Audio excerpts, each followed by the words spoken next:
해서 그때 정할 때에 한 4, 5년 착오가 이렇게 생기게 됐다는 것입니다. 그래서 거기에 대해서 오늘 여기에 말씀을 드리도록 하겠습니다. 예수님의 출생연대가 BC 5년인데 주후 525년 요한 1세 교황이 수그디아의 수도사이며 수학자이고 천문학자인 바로 그 에키구스에게 서방교회를 위해서 표준연대를 만들어 달라고 명령을 내렸습니다. 그래서 그는 로마 연대를 기준으로 BC와 AD를 설정했다고 그래요. 그는 이제 로마시 성축, 그러니까 로마가 세워졌던 그 연대의 시발점으로 로마의 연대를 기원으로 정했는데 BC 753년은 로마 기원 1년입니다. 그리고 주전으로는 753년이고 로마시 성축 기원이 1년이라고 계수했어요. 그래서 이제 로마시가 시작했던 연대가 없어서 제우스 신에게 매 4년마다 축제하는 올림픽 경기가 BC 776년에 최초 열렸답니다. 그리고는 이제 이 올림픽 경기가 6회 올림픽 경기의 3년인 BC 754년 7월 1일부터 753년 6월 30일까지의 연수를 로마 기원의 연대 776년 빼기 3 압니까? 773년으로 책정 개수했답니다. 여기 이제 잭 피건의 핸드북 오브 비블리컬 크로놀로지라는 책에 나와요. 이렇게 해서 이제 750년 이게 이제 그 헤로드 왕의 사망을 이제 이렇게 하니까 750년으로 개수되었고 역사가 조세푸스는 말하기를 헤로드 왕이 죽기 직전에 월식이 있었다고 하면서 750년을 헤롯의 사망연대로 확정했다고 그렇게 되어 있습니다. 그 예수님의 이제 탄생이 헤로드 왕이 죽기 전에 베들레헴에서 났으니까 로마의 기원 749년에서 750년을 빼면 4, 5년 차이가 생긴다는 겁니다. 그러므로 로마 기원 749년은 BC 5년에 해당되고 로마 기원 750년은 BC 4년에 해당되는 것으로 이렇게 알았습니다. 그래서 원래가 이게 뜻은 예수님의 탄생 전후로 BC AD로 정했던 것이 이렇게 좀 자기들의 계산착오로 한 4, 5년의 그런 격차가 생겼다는 것입니다. 그때 이제 우리 누가복음 2장 1절에 보니까 지난주에 우리 설교한 내용인데 이때 가이사 아우구스의 명을 내려서 천하에 다 호적하라고 했잖아요. 이 호적할 때가 구레뇨가 시리아 총독이 됐을 때입니다. 이때는 이 이스라엘 나라가 이게 시리아 총독 관할에 있었대요. 그래서 이제 이 그때 호적의 주요 이유가 세금 내는 것과 또 이제 군인 징집과에 관한 그런 내용이어서 한데 여기 이제 역사가의 책인 윌리엄 람시의 그 책에 의하면은 구레뇨가 시리아 총독이 된 것이 BC 11년에서 10년 그리고 2번 했습니다. 또 BC 8년에서 7년까지 약 2년간 그 후 AD 6년에서 7년의 2년 동안 2번 총독이 되었다고 하는데 구레뇨 총독이 BC 8에서 7년에 호적하라는 명이 내렸으나 유다 지방 특히 베들레헴은 다소 지연이 되어 BC 6년에서 5년 사이에 시행했다고 합니다. 그래서 이제 이런 이제 기점으로 이 요셉과 마리아가 베들레헴에 가서 호적하러 올라간 연대를 BC 6년 아니면 5년으로 보아 예수님의 탄생 연대를 BC 5년으로 된 것으로 되어 있습니다. 그래서 원래 2023년이라면은 더하기 5년 해가지고 2028년에 우리 8년 전에 예수님이 성육신된 걸로 그렇게 이제 알고 있습니다. 그리고 이제 지난 우리 주일날 또 말씀드린 대로 누가복음 3장에 보니까 예수님께서 가르치심을 시작할 때가 30세쯤 되었더라 했습니다. 예수님의 30세 연대를 세례 요한이 복음 전파의 때를 말하는 대로 디베리오 가이사라가 위에 있은 지 15년째와 동일하다고 합니다. 우리 누가복음에 나온 그대로예요. 디베리오 가이사라가 주 13년부터 왕위에 올려서 37년까지 통치했으니까 우리 주 14년 이후 15년이니까 주 14년 이전에 가까운 아우스트와 2년의 그 섭정을 가진 바 있습니다. 그래서 주 27년에서 3을 뺀 26년이 예수님이 30대 되시던 해고, 여기서 이제 3을 더하면은 AD 29년에 예수님이 십자가를 달리신 연대로 이렇게 나오는 겁니다. 또 우리 요한복음 2장 20절에는 이 성전이 46년 동안 지어졌건을 그렇게 얘기하는데, 이거는 46년 동안 계속 지금 또 정축이 되고 있다는 것입니다. 46년 동안 헤롯 대왕이 왕위에 오른 지 18년에 성전을 수축한 연대는 로마 기원 즉 BC 20년이었습니다. 그래서 주전 20년에 헤롯 대왕이 예루살렘 성전을 주축할 때로부터 46을 계속하면 주후 26년이 된다는 것입니다. 그래서 예수님이 30세 되는 그때가 주후 26에서 25년 정도니 약 5년의 격차가 생깁니다. 그리고는 이제 이 예루살렘이 완전히 전소되고 망한 것이 AD 약 60, 그러니까 63년 그때에 예루살렘 성전이 완공이 됐지만 7년 후인 AD 70년에 완전히 예루살렘 성전이 다 멸망을 당했거든요. 그래서 이런 걸로 보아 전반적으로 예수님의 출생연대가 BC 5년 이 정도로 이렇게 학자들이 계산을 합니다.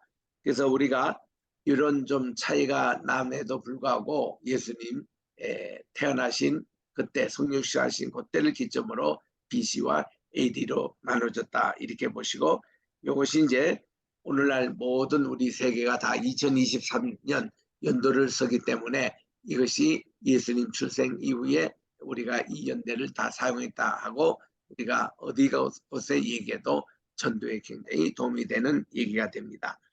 자, 그러면 예수님의 동정녀 탄생에 대한 내용들을 보겠습니다. 이거를 이제 보셔야 예수님의 인성 그리고 예수님의 신성 이 문제가 이렇게 해결이 됩니다. 성경의 5대 교리를 살펴보면 예수님의 동정녀 탄생, 그리고 성경의 영감, 예수님의 대속의 죽음, 그리고 예수님의 이적, 예수님의 육체 부활, 이 5개 가운데서 이 동정녀 탄생은 우리에게 최고의 선물이거든요. 이거는 동정녀를 통해서 하나님이 성육식한 사건입니다. 예수님의 동정녀 탄생은 인간의 보통 출생이 아닌 초자연적인 탄생으로 성령의 능력으로 난자의 개입 없이 탄생됨을 동정녀 탄생이라고 그렇게 합니다. 여기에 반대설이 있어요. 이 반대론자는 도케티즘이라고 가현설을 얘기하는 이제 그 당시에 이단으로 정제가 됐습니다만은 이 도케티즘 가현설이 이거를 반대를 했고, 또 에비온이라는 이 사람들 이것도 이단으로 정제됐다는, 또 아리우스파, 아폴리나니스, 또 유티케 이런 사람들이 예수님의 동정녀 탄생을 강력히 반대를 했다고 합니다. 근대의 현대주의 신학자들은 슐라이마크라든지 리처리라든지 폰 하르락이라든지 스트라우스, 그리고 부시넬, 라우시엔 부시, 바워, 또 포딕스, 포스틱 이런 사람들이 예수님의 동정녀 탄생의 반론을 제기하며 성령의 능력과 또 초연적인 마리아의 수태를 부인해 왔습니다. 반대하는 교파로서는 유니테리언, 그리고 크리스찬 사이언스, 또 여호와의 유니티들은 예수님의 성육신과 신성과 성령의 공작을 부인하고, 여호와의 증인은 예수님의 동정녀 탄생은 신화라고 그렇게 반대합니다. 또 반대하는 성경 번역이 있습니다. Revised Standard Version, Living Bible, Good News. 이런 것은 7장 14절, 이사야 7장 14절에 처녀를 알마, 동정녀를 남자를 모르고 가까이 하지 아니한 수천원이 동정녀, 이렇게 젊은 여자로 번역함으로 동정녀 탄생을 부인하기도 합니다.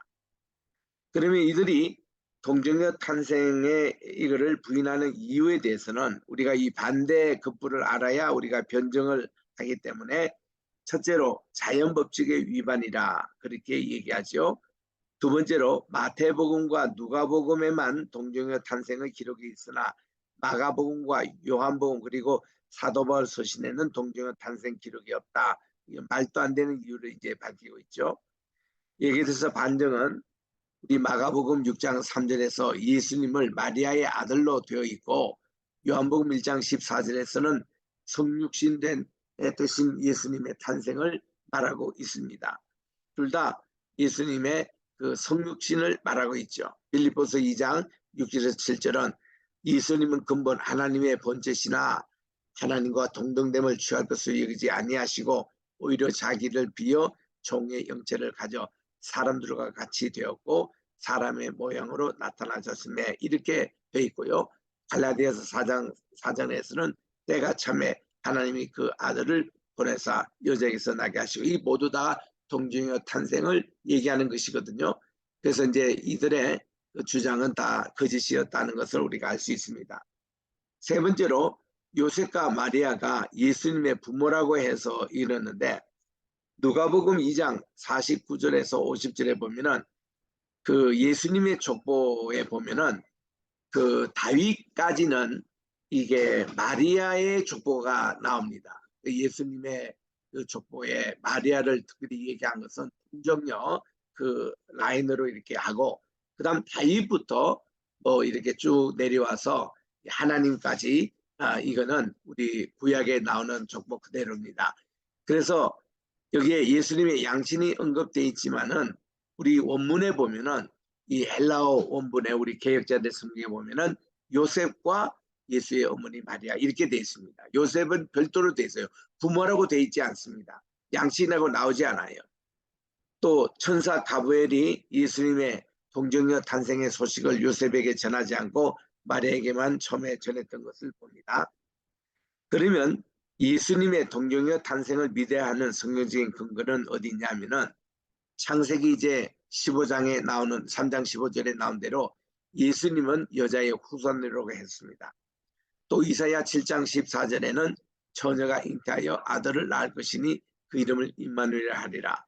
또 이사야 9장 6절 7절에는 이는 한 아이가 우리에게 낳고 한 아들을 우리에게 주신 바 되었는데 또 예레미야 22장 30절에는 다윗의 위에 앉아 우리를 유다를 다스릴 사람 이렇게 해서 예수님의 성육식 사건을 많이 예언을 해왔어요. 미가 5장 2절에 보면은 베들레헴 에브라다야 너는 유다 족속 가운데 작을지라도 이스라엘 다스릴 자가 내게서 내게로 나올 것이라고 예언했지 않습니까? 이미 성경의 수많은 구절에서 예수님의 탄생을 알리고 있습니다. 두 번째로 동정녀 탄생의 역사적인 사실을 언급한 신약 성경에 보면은 마태복음 1장 16절 마리아에게서 그리스도라 하는 예수님이 나시니라. 그 전에 마태복음에 나오는 아브라함서부터 쭉 그 마리아 전까지 예수님의 족보는 전부 다 남자가 남자를 낳고 이렇게 되어 있습니다. 그 영어로서 베겟이라고 되어 있죠. 베겟이라는 것은 이제 우리가 그 누구의 아버지가 된다 이런 뜻이거든요. 아브라함이 이삭을 낳고 그 뜻이 뭔가 하니 아브라함은 이삭의 아비가 되었고 이런 뜻입니다. 그게. 그래서 이제 베개 쭉 나오다가 16절에 가보면은 마리아에게서 예수님이 나신다 할 때는 born이 나와요. born. bear 그러니까 이제 우리 태어나다 할 때에 bear 나오잖아요. 그리고 그러니까 이 born은 이제 과거 분사가 나오지 않습니까? 이 born이 나올 때는 어머니로부터 태어났다는 뜻입니다. 그게 베갓은 아버지 누구의 아버지의 아들이 됐고 이런 뜻인데, 그다음 마태복음 1장 18절에도 예수 그리스도의 나심은 이라니라고 이렇게 자세히 나오는 가운데서 모친 마리아가 요셉과 정혼하고 동거하는데 성령으로 잉태됐다고 성경이 분명히 말씀하고 있습니다. 누가복음 1장 34절에도 나는 사내를 알지 못하니 어찌 이런 일이 있으리니까, 확실히 이 마리아는 동정녀였습니다. 그래서 결론에 보면 동정녀 이 탄생이 성령으로 잉태된 초자연적인 예수님의 동정녀 탄생을 부신하는 반대론 자들이나 자연법칙에 위배되었다 하면서 마리아가 로마 병정에게 강간당했다거나 본전의 요셉과 성관계했다는 자유주의자들의 과실이나 또 개선이나 로마 가톨릭이 마리아가 무죄하기까지 수태하게 되었다는 오설이나 또 히브리어의 알마의 숫자를 젊은 여자나 소녀로 번역한 자유주의 성경 번역자, 이것이 다 오역이라는 것을 우리들은 알 수 있습니다. 그래서 우리들은 예수님을 낳았던 우리 마리아는 순수하게 우리 하나님께 이렇게 도구로 사용하면서 산내를 알지 못하고 오로지 성령의 능력으로 초자연적으로 예수님을 잉태했다는 것은, 그것은 아주 확실히 성경에서 우리 증명하고 있는 것입니다. 그러니까 우리가 이런 내용들을 알아야 되는 게 성경을 변증하기 위한 거예요. 이런 질문을 하는 사람도 있거든요. 교회 다니지 않는 사람도 그러고 무신론자들도 그러고 또 심지어 이렇게 신학교에서도 자유주의 신학자들이 막 이런 것을 얘기를 합니다. 이럴 때 우리들은 아주 단호하게 변증을 할 줄 알아야 하는 것입니다. 그 다음 이제 우리 예수님의 능동적인 복종인 케노시스에 대한 내용들을 공부하도록 하겠습니다. 빌립보서 2장 6절에 보니 그는 예수님입니다. 근본 하나님의 본체시나, 그러니까 예수님이 하나님이에요. 하나님과 동등됨을 취할 것으로 여기지 아니하시고 오히려 자기를 비어 종의 형체를 가지사 사람들과 같이 되셨다. 자, 우리는 예수님이 누구냐 얘기할 때에 잘 들으십시오. 삼위일체에 관한 얘기를 우리가 합니다. 우리는 하나님이 한 분이십니다. 그러나 예수님이 이렇게 성육신 하심으로 성자 예수님이라는 호칭이 생겼어요. 그러다 보니까 또 다른 보혜사를 주님은 떠나시기 전에 약속을 하신 대로 보혜사 되시는 성신님을 우리에게 주신 거예요. 그러다 보니까 아버지 하나님의 그런 개념이 이렇게 생기게 된 겁니다. 그러다 보니까 이제 그 처음에는 성부, 성자, 성신이라고 말지는 않았고 아버지, father, 그리고 word, 말씀님 자체, 그 word, 그리고 성신님, holy ghost, 이렇게 명칭이 된 거예요. 그래서 이것을 이제 훗날 토툴리네라는 초대 교부 그분이 이거를 트리니티, 트리윤이라는 용어를 썼습니다. 삼위일체라고 보통 번역하는 그거를 썼습니다. 그러면서 이거를 어거스틴이 좀 책 있게 정리를 한 거예요. 어거스틴은 처음에 삼위일체 교리를 사랑이라고 떼어서 얘기를 했습니다. 사랑의 본체, 하나님 자체라는 거죠. 성부 하나님이라는 거죠. 그리고 사랑의 화체, 사랑의 그 어떤 인카네이션, 이거를 예수님이라고 그렇게 해석하고, 그리고 사랑의 열매, 이거를 성신님이라고 이렇게 이제 해서 이렇게 이제 삼위일체 신학을 그가 이제 신학을 했던 것이죠. 그러다 보니까 이 중세시대 때에 삼일체 교리가 많이 발전이 됐습니다. 하다가 보니까 너무 성부시대, 성자시대, 성신시대 나누다가 보니까 이것이 이제 점점 교리화됐습니다. 이거를 우리 니케아 신조에도 그렇고 사도신경에서도 삼위일체에 대해서 우리가 따로 이제 고백하고 이런 전통이 이제 생겨나게 됐습니다. 그렇게 하다가 이것이 이제 개혁시대 그대로 넘어가지고 루터나 켈빈이나 우리 이 개혁을 했던 이 세력에서는 삼위일체 교리만큼은 이 캐토릭에 있는 내용들을 그대로 전수하는 셈이 됐던 것이죠. 근데 이 삼일체 교리 앞으로 이제 우리 배우겠습니다만 이렇게 우리 정통 교리와 이것을 우리가 일단 공부할 필요는 있어요. 필요는 있는데 항상 이 삼일체 공부할 때에 여러분들이 이거 하나 잊지 마셔야 됩니다. 하나님은 한 분 하나님이시라는 거. 이게 이제 십계명, 일계명에도 나오는 것이거든요. 나 외에 다른 신이 없다고 그랬습니다. 나라는 것이 하나님을 말씀하거든요. 그리고 우리 그 하나님에 대해서 히브리 말로 엘로힘입니다. 이 엘로힘이 이제 때로는 우리의 형상과 모양대로서 우리라는 표현을 쓰세요. 그런 얘기를 한들조차도 동사 지배하는 거 보면은 복수가 아니고 단수입니다. 우리 창세기 1장 1절부터 바로 브레시스 바라 엘로힘, 태초에 하나님께서 창조하셨다 할 때 바라라는 그 동사가 이게 3인칭 단수, 남성 단수입니다. 엘로힘이라는 것이 이게 신들이라고 이렇게 남성 복수형으로 끝나지만 항상 엘로힘의 그 주제하는 동사는 항상 남성 단수였어요. 그리고 이제 3절에도 보면 바이오메를 엘로힘 할 때 하나님이 말씀하시기를 할 때 아마르 동사도 바로 단수 남성을 씁니다. 또 하나님께서 보시기에 좋았더라. 4절에도 보면은 그 야르라는 것이 그렇게 남성 단수 쓰고 있습니다. 그리고 이제 하나님이 어둠을 낮이라 칭하시고 그 밝음을 빛을 낮이라 칭하시고 어둠을 밤이라 칭할 때 바이크라 할 때 그것도 역시 남성 단수 동사를 사용하고 있습니다. 그리고 이제 하나님께서 정말 모든 걸 보시고 정말 저녁이 되고 아침이 되니 첫째 날이라 이렇게 해서 창세기 1장에 나오는 모든 동사 이것은 전부 다 남성 단수로 사용하고 있다는 겁니다.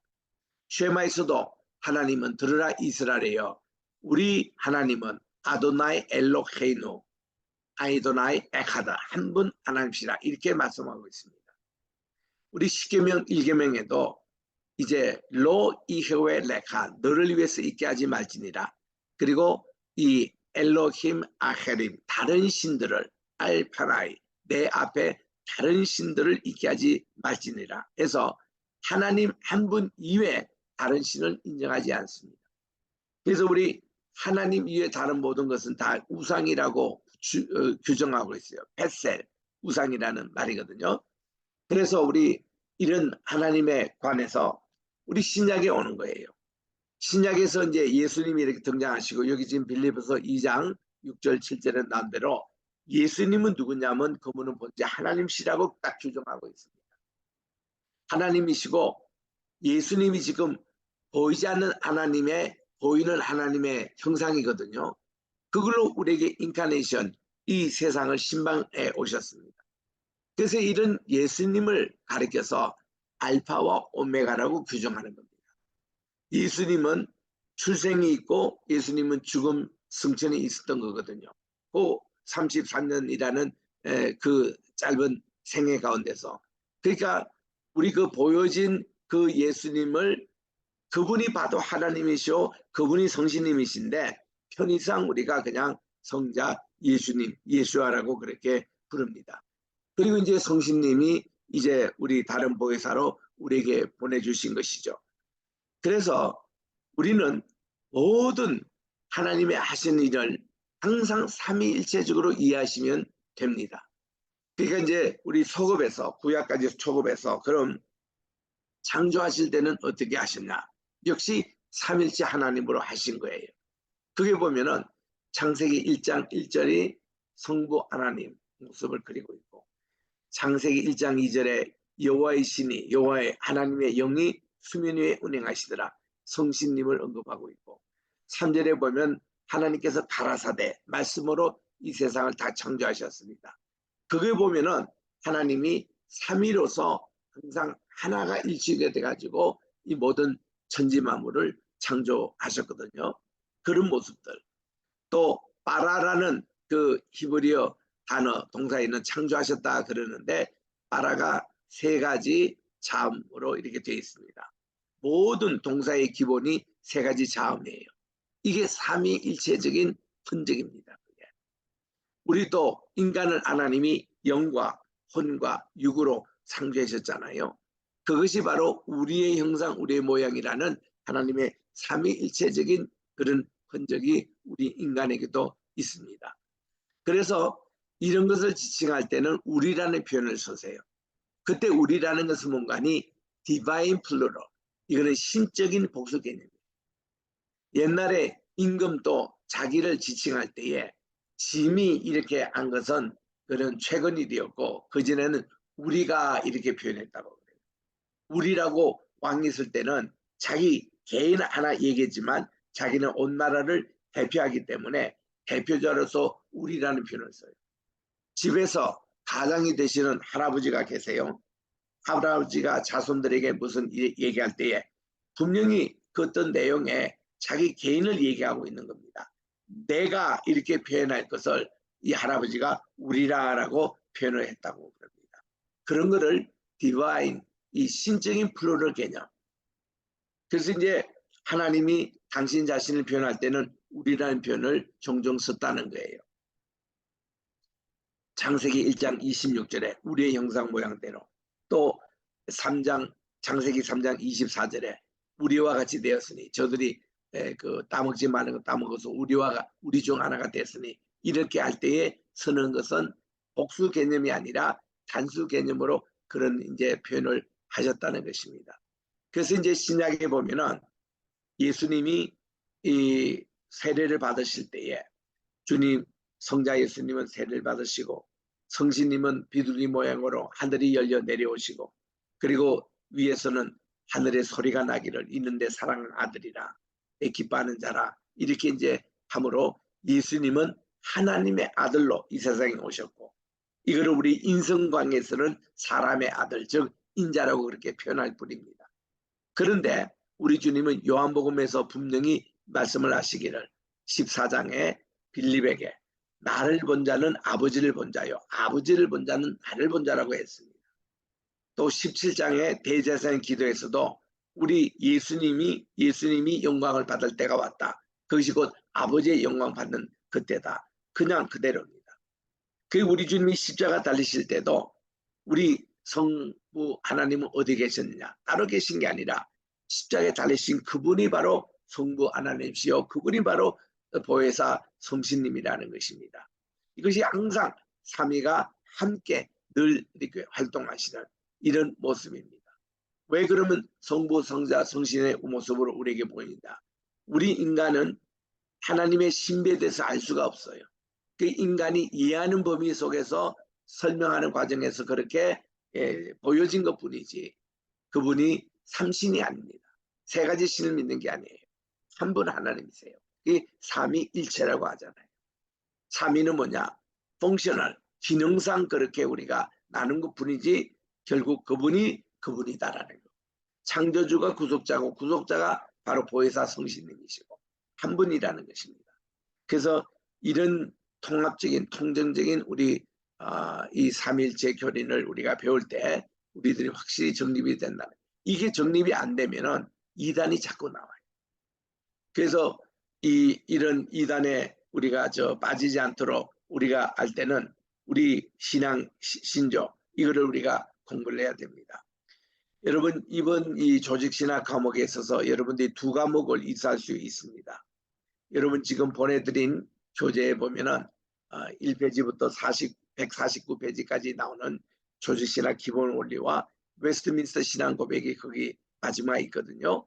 예, 그것도 우리 한번 쭉 쓰거나 아니면 컴퓨터로 여러분들이 한번 찍으셔가지고 숙제를 보내셔도 좋습니다. 또 150페이지부터 나오는 하이델베르크 신앙 고백이 있잖아요. 그게 128문이 있습니다. 그거를 52주로 나눠서 공부하도록 이렇게 돼 있는데, 지금 우리 교회에서는 이 구역 예배 때 이 하이델베르크 이거 공부를 하고 있어요. 그리고 이 하이델베르크 이 신조는 우리 학교 뭐 박사과정, 석사과정 모든 전교생이 이거는 숙제입니다. 꼭 한번 손으로 쓰도록 그렇게 숙제를 내고 있습니다. 그래서 여러분들도 이 조직신학에서 우리 그 신앙 고백 옵션이 가능해요. 하이델베르그 신앙 고백도 쓰시고 또 웨스트민스터 신앙 고백도 쓰시고 그리고 이 조직신학 가운데서 여러분들이 특별히 관심 있는 분야 뭐 삼일체론이나 아니면 기독론이나 또 성신론이나 또 예배론이나 어떤 것이든 종말론이나 여러분들이 관심이 있는 분야를 골라서 20회를 요약하시면 돼요. 그러면은 여러분들이 이 조직신학 가지고 3과목을 이수할 수가 있습니다. 또 한 과목은 여러분들이 지금 누가복음 설교를 이제 듣고 있는데 그 누가복음에서 한 10장을 이렇게 골라가지고 그러니까 이제 예를 들면 누가복음 2장을 내가 숙제한다 그러면 그 2장 그거를 한 페이지에다가 요약하면 돼, 한 페이지. 그리고 또 뭐 3장을 계속한다면 또 3장에 한 페이지. 그래서 누가복음 설교 들으신 이번 학기 동안 들으신 것 같아 우리 10개 골라가지고 각 설교에 한 페이지씩 요약만 하시면은 그게 한 과목이 딱 간주되고 또 요즘 새벽기도 때마다 이 그 욥기를 하고 있습니다. 욥기 그것도 여러분들이 한 장씩 이렇게 해서 요약을 하시면 되고요. 그것도 10개입니다. 그리고 엑소라는 뭐 6번째 과목이 될지 모르겠지만 우리 로이 교회에서 주일 2부 예배로 이사야를 요즘 강의하고 있습니다. 그 설교를 들으시고 10편 정도 설교를 들으시고 10편을 10개 10장에 대다가 하시면 여러분들이 이번 학기 다 과목을 이수하게 되는 것입니다. 다시 제가 설명할게요. 조직신학 여기서는 조직신학의 내용 자체를 여러분들이 관심 있는 분야 고르셔서 20페이지 하시고요. 웨스트민스터 신앙 고백을 손으로 직접 쓰시든가 컴퓨터로 여러분들이 하시면 돼요. 그래서 그거를 읽어보고 숙지하는 게 목적이 있습니다. 3번째는 하이델베르그 신앙 고백입니다. 우리 여기 교재에 다 나오죠. 그 150페이지부터 195페이지까지 나오는 내용인데 요거를 한번 여러분들이 다 한번 읽어보세요. 그리고 한번 기록해 보시기 바랍니다. 그러면 이 교리가 확실히 잡혀요. 이런 조직신학과 이런 교리가 딱 잡히면은 영분별의 은사 함께 받으셔서 절대 이단에 안 빠집니다. 신학이 건전해요. 다른 방향으로 나갑니다. 그래서 이제 이런 것을 제가 강의를 통해서 이렇게 계속 할 테니까 그렇게 하시기 바라고 그리고 이제 4번째 숙제는 여러분들이 요즘 우리 주일마다 누가복음을 강의하는데 누가복음을 장에 들으시면서 설교 한 편당 한 페이지씩만 요약하셔서 10장을 만드십시오. 뭐 누가복음 뭐 1장부터 10장 다 해도 되고 또 그중에서 10개를 골라서 해도 되고 이번 이제 학기에 계속 나가는 거 누가복음을 그렇게 정리하시면 됩니다. 그리고 5번째는 욥기서를 또 그렇게 하시면 돼요. 이 새벽기도마다 이렇게 강의하고 있는 욥기서 그리고 이제 6번째는 여러분들이 주일 2부 예배에서 하고 있는 이사야 강해. 그러니까 나머지 요 3개는 전부 다 성경 중심한 숙제입니다. 그래서 여기 그렇게 어렵지 않을 걸로 압니다.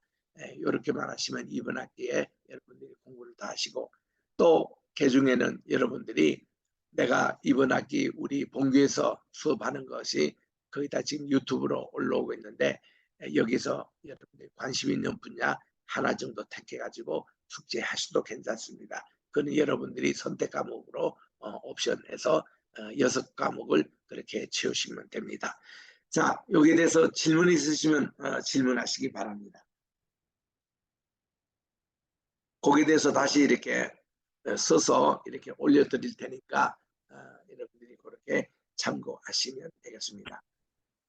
자, 예수님의 능동적인 복종인 케노시스 탄생 그것을 지금 읽고 있는데요. 여기서 케노시스란 말은 겸비, 겸손이라는 뜻입니다. 이거는 7절에 나온 대로 오히려 자기를 비호하는 그 단에서 나왔어요. 이 단에서 나온 말씀인데 이것을 이제 통해서 우리가 하나님 이 겸손한 이런 것을 우리 보서 죽기까지 복종하셔서 십자가에 죽으십니다. 그렇게 나오잖아요. 자, 우리 드보라 승배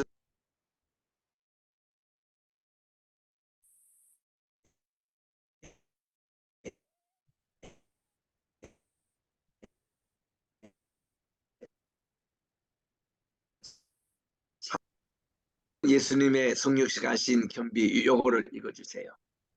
잠깐만요. 네, 위에서 5번째 줄. 네. 5번. 여기 예수님의 네. 예수님의 성육신하신 겸비 성탄절을 말했다. 빌립보서 2장 6절에서 8절은 예수님의 유성인신하신 동성녀 탄생을 교리적으로 비롯한 핵심적인 성탄의 진리를 말한다. 빌립보서 2장 7절에 비어 에켄 에켄노센이라고 에켄노센 자신을 비움. 빌립보서 2장 8절에 낮추시고 에케노센 자신을 비움 자기를 비움 복종하셨으니 에타페이노센 겸손 복종 동사는 그리스도의 사역을 말하고 있다. 신학적으로 낮추심 겸비를 예수님의 신성에 관계하여 능동적 복종이라 하고 복종하심 타페이노시스 네. 복종이라 하고 복종하심을 예수님의 신성에 관계하여 수동적 복종이라 한다. 능동적 복종은 예수님의 순환과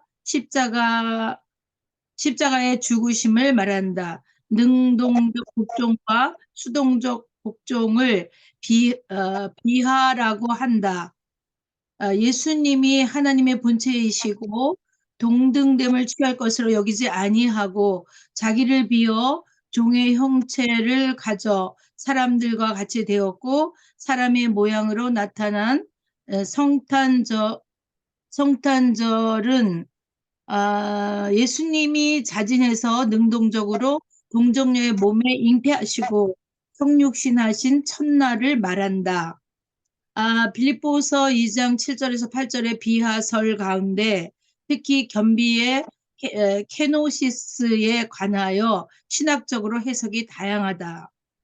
네, 그렇습니다. 그까지 읽어주시고 이게 이제 중요한 것이 이걸로 예수님의 신성과 인성 문제를 많이 이렇게 신학적으로 논하기 때문에 한 번쯤은 읽어볼 필요가 있습니다.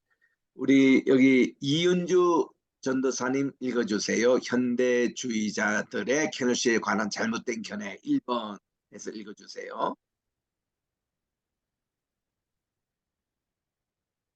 고동비평하면 이은주 전도사님, 예, 양문의 성교사.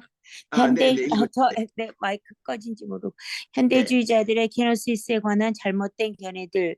1. 네. 신약 고등 비평가들의 말. 고등 비평하면 구약과 신약의 저작자. 연대, 장소, 사건, 인물들의 의심을 제기한다. 가장 위험한 저작권의 의심과 회의와 오판과 반대를 제시한다. 대표적인 고등 비평가들 중 예, 제가 읽지요. 그다음 해리슨이 네. 있고 마틴이 있습니다. 그리고 브라운이 있는데 그다음요.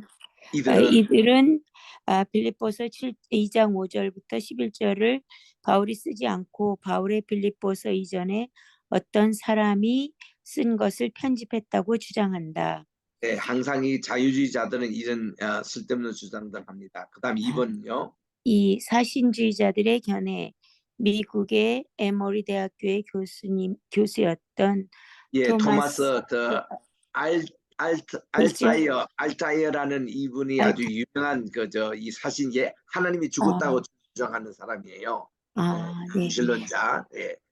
토마스 알타이어의 The Gospel of 예수님이 Christian 겸비했으니 Atheism 1950년부터 1968년작 음, 페이지 62페이지에서 68페이지에 보면 네, 예수님이 겸비했으니 생명 없는 무라 하여 사신론의 창시자가 되었다. 네. 그다음 또 네, 신하라고 하는 신하라, 사람들이 있습니다. 신하라고 예를 하는 사람들의 들어 견해. 로버트 윅스 이런 사람이 있고요. 그다음 네. 비신하라고 얘기하는 사람 불투만 같은 사람이 있고요. 아, 이 불투만 이 주장을 한번 읽어보세요.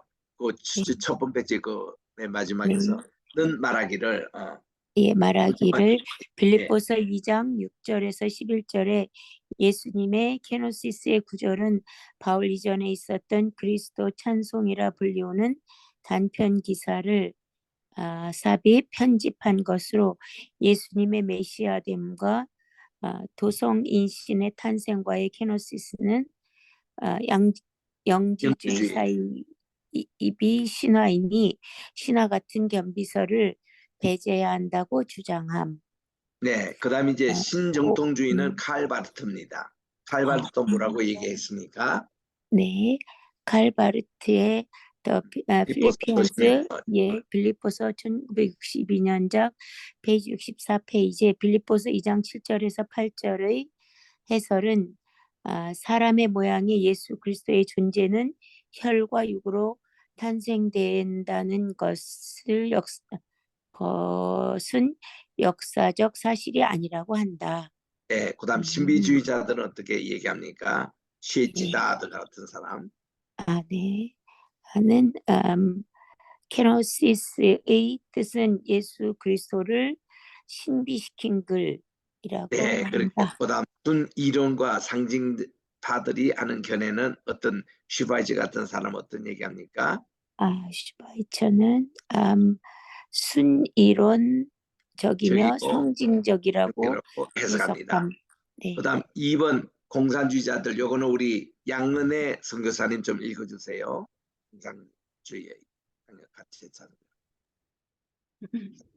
공산주의자들의 케노시스에 관한 비소유화설, 공산주의의 강력한 재창자 마르크스나 스탈린이 신학 공부를 한 사람이 무신론의 바탕이 되는 공산주의를 신봉케 된 것은 빌립보서 2장 7절의 케노시스에 관한 비소유화 사상의 감명이라고 한다.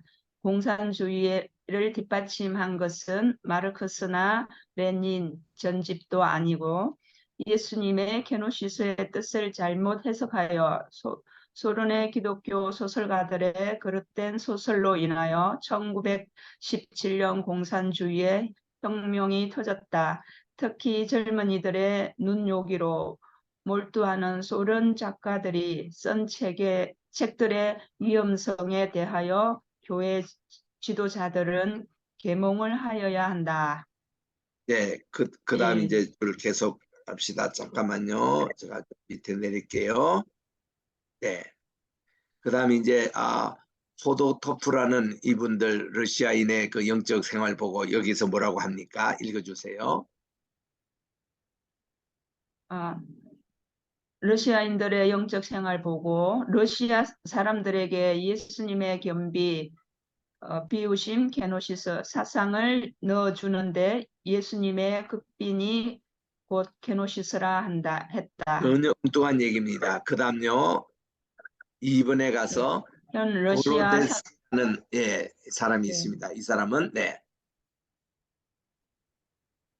현 러시아 사람. 현 러시아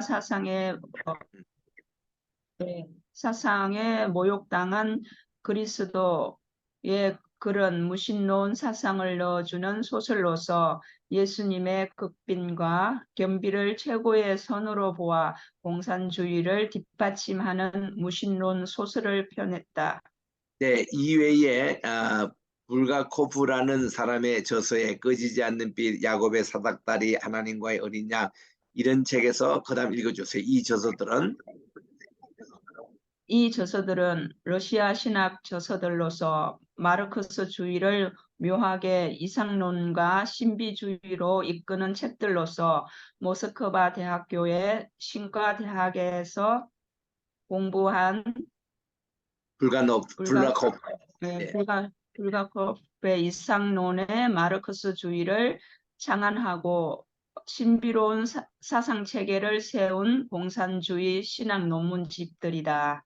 네, 그렇습니다. 네 번째로 이제 솔로뷰라는 사람은 독일의 이상 철학과 나스틱 미스티시즘, 즉 영적인 신비주의에 많은 영향을 받아서 러시아의 종교 소설의 대가인 토스토옙스키 그리고 톨스토이 이들에게 갓맨후드 신인성의 교리를 가르칠 때 인간의 비소유화설을 머리에 넣어주었다. 그래서 이제 그의 저서는 신인성에 관한 강화, 신정국의 역사와 미래, 그리고 러시아의 전 세계 교회, 물질주의의 역사, 윤리 역사, 신의 징이, 또 3대화, 또 이제 이런 역사와 종말에 관한 이런 책들을 통해서 신성의 극빈과 비소유만이 인간의 선이요 미덕이라고 했다 해서 이들 공산주의 쪽에서는 어떻게 하든지 예수님의 신성을 부인하고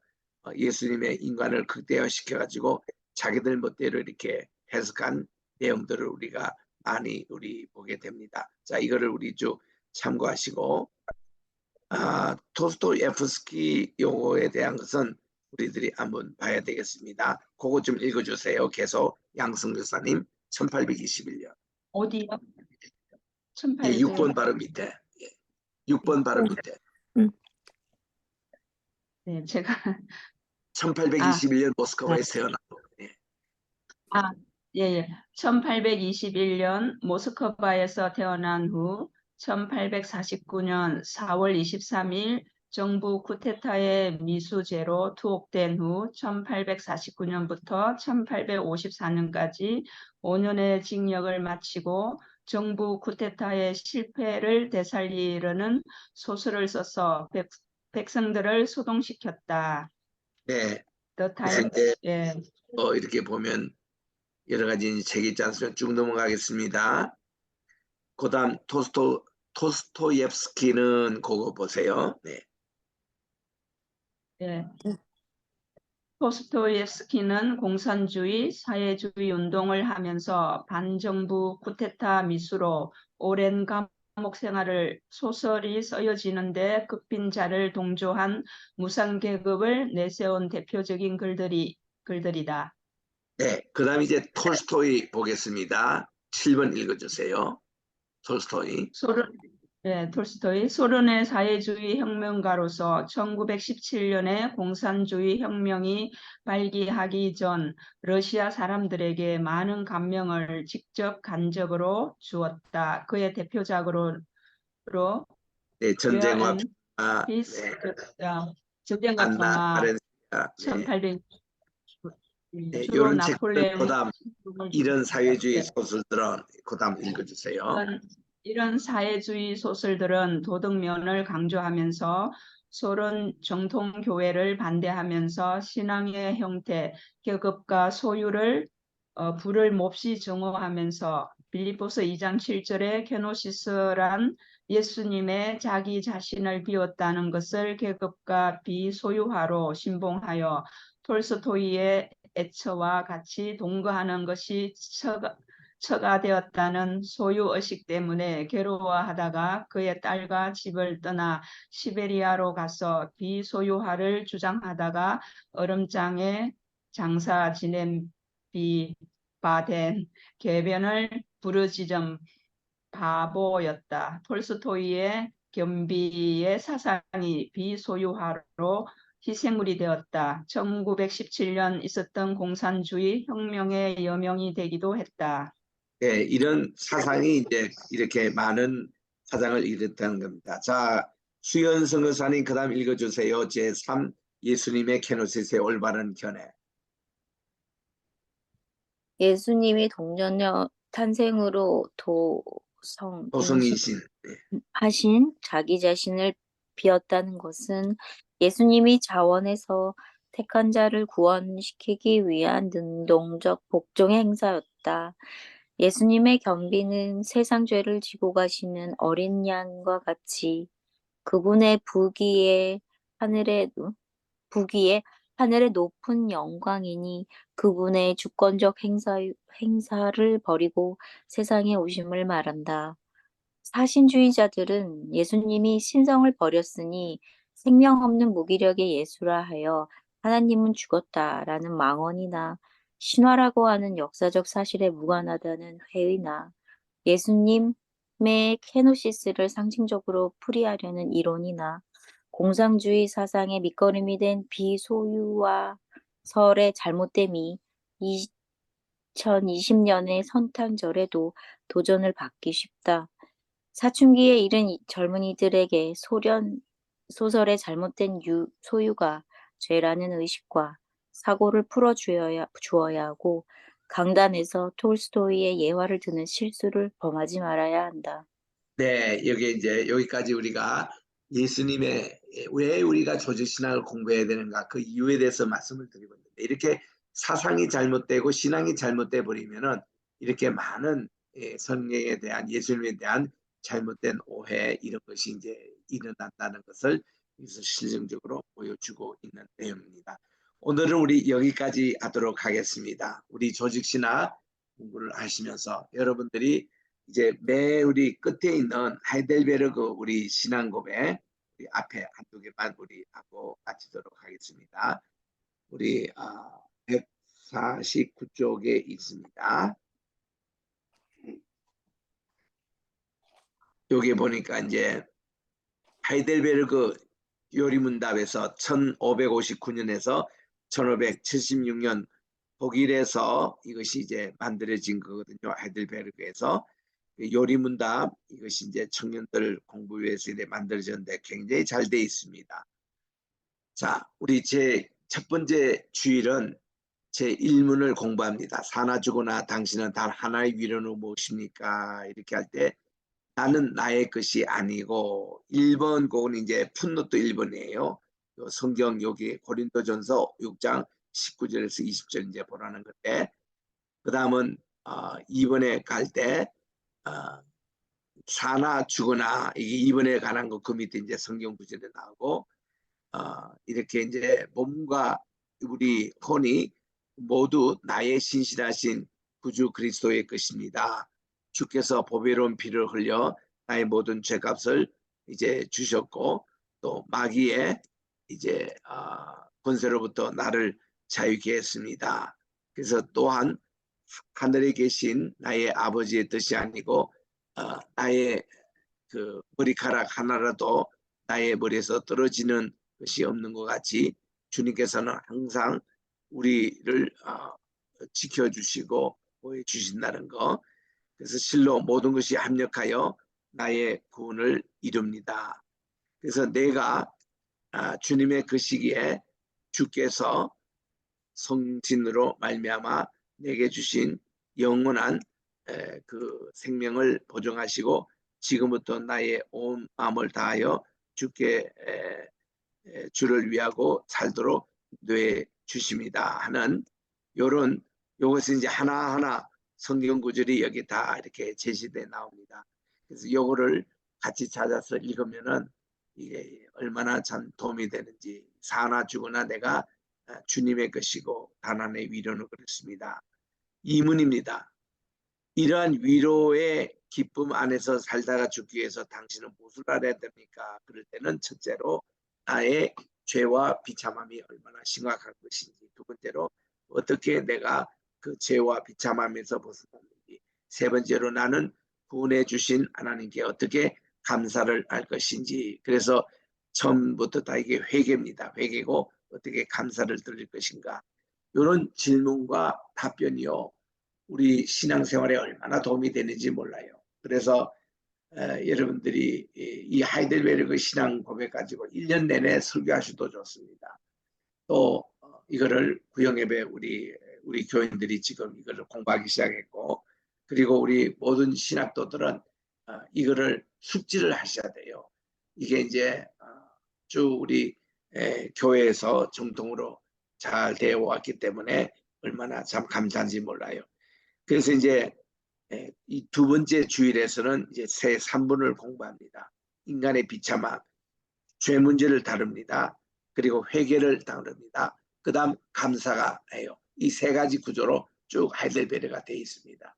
이거를 잘 공부하시면은 우리가 어떻게 다른 신앙생활을 할 것인가에 대해서 잘 이렇게 말씀해 주고 있거든요. 그래서 우리 하이델베르그 신앙 고백을 꼭 이런 보시고, 그 위에 나오는 것은 우리 소요리 문답이에요. 웨스트민스터 신앙 고백에 소요리 문답에 107문제가 이렇게 나오는데, 이것도 이제 여러분들이 다 손으로 쓰면 제일 좋겠고, 아니면 컴퓨터로라도 이렇게 한번 다 작성해서 한번 보시기 바랍니다. 웨스트민스터 신앙 고백 여기거든요. 이 소요리 문답 107문제입니다. 사람이 제일 된 목적이 뭐냐? 그럴 때 제일 된 목적은 하나님을 영원롭게 하고 영원토록 그분을 즐거워하는 것이니라.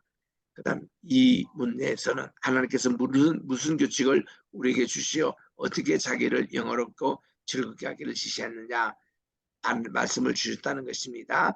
그래서 이 말씀이 우리의 지시하는 유일한 규칙이라고 그렇게 말씀을 해주고 있는 이런 내용. 그러니까 이게 웨스트민스터 신앙 고백이 어떻게 만들어졌고 이게 중심적인 내용이 뭐고 서론에서 쭉 설명하고 있습니다. 이것도 한번 쭉 읽어보시고 손으로 한번 써보시면은 굉장히 이것도 우리 신앙생활에 큰 도움이 되는, 그래서 우리 이거를 한번, 그리고 이게 영어로도 다 나와 있으니까 영어 자료도 여러분들이 구입하셔가지고 이거를 꼭 한번 보시기 바랍니다. 그래서 웨스트민스터 신앙 고백 요거하고 하이델베르그 그 두 개만 여러분들이 다 숙지하시면은 오직 조직 신학이 거기에 이제 다 나오기 때문에 이거를 여러분들이 공부하시기 바랍니다. 예, 오늘 공부 마쳤습니다. 우리 드보라 선교사님 주제하에 질문 있으면 또 느낀 점 있으면 나누시고 기도 누구 부탁하시고 마치도록 하겠습니다. 자, 바르트의 이제 신학에 여기 나오는데요.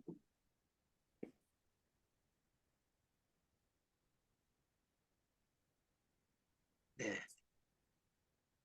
어떤 면에서 좀 조직신학이 좀 까다롭고 좀 그런 것도 있지만은 한 번쯤은 우리가 공부를 꼭 해야 될 그런 내용입니다.